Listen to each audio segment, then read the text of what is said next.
যাব না, দেশের বাইরে আমার কোনো কিছু নেই, দেশই আমার সব কিছু, এই দেশের মাটি আর মানুষই আমার সব কিছু, কাজে আমি দেশের বাইরে যাব না।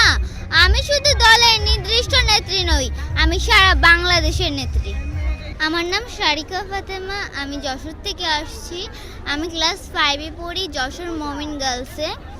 আমি এই সাজে থাকি ওনার অসংখ্য সন্তানদের মনের সাহস চুকাতে। তারা ভাবে তিনি মরেননি, তিনি বেঁচে আছেন আমাদের মাঝে, আর চিরদিন বেঁচেও থাকবে মানুষের হৃদয়ে। তাই জন্য আমি এই সাজে থাকি। আমি দেশনেত্রী বেগম খালেদা জিয়াকে খুব ভালোবাসি, আর আমার আব্বু তার জন্য 17টা বছর আন্দোলন করেছেন। বারবার মিথ্যা মামলায় বারবার জেলে যেত। আমি বললাম কি করো, আমি দেশনেত্রী বেগম খালেদা জিয়ার দল করি। তারপর থেকে আমার ইচ্ছা আমি দেশনেত্রী বেগম খালেদা জিয়া সাজবো। এই সাজ আমার আম্মু সাজিয়ে দেয়। আজকে ফ্যামিলি কার্ড দেবে, তাই জন্য আমি এখানে উপস্থিত হয়েছি। আমি 17 আসনে ভোট চেয়েছি, আর অনেক প্রোগ্রামে এসেছি। তার একটা বিষয় ভালো লাগে, তিনি কখনো দেশ ছেড়ে যাননি, দেশের বাইরে যাননি, দেশের মানুষের পাশে দাঁড়িয়েছেন, অন্যায়ের পথে কখনো আপোষ করেননি।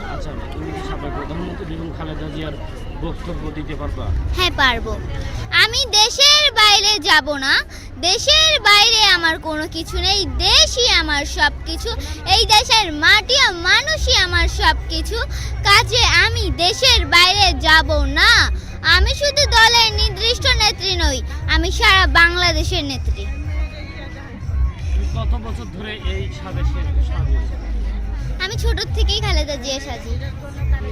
কোন কোন বিষয় ভালো লাগে? তার সব বিষয়গুলো আমার ভালো লাগে।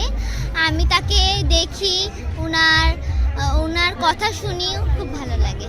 দেখা হয়েছে, কখনো দেখছো? সচক্ষে দেখেছো তাকে? না, দেখি নাই, মোবাইলে দেখছি, টিভিতে দেখছি। তার বাসায় গিয়েছিলাম, জুবাইদা রহমান আন্টি আমাকে ব্যাচ দিয়েছেন, আর বই দিয়েছেন, আর অনেক খাবার দিয়েছেন। কয়েক তুমি বড় হওয়ার পড়ালেখা করতে হবে।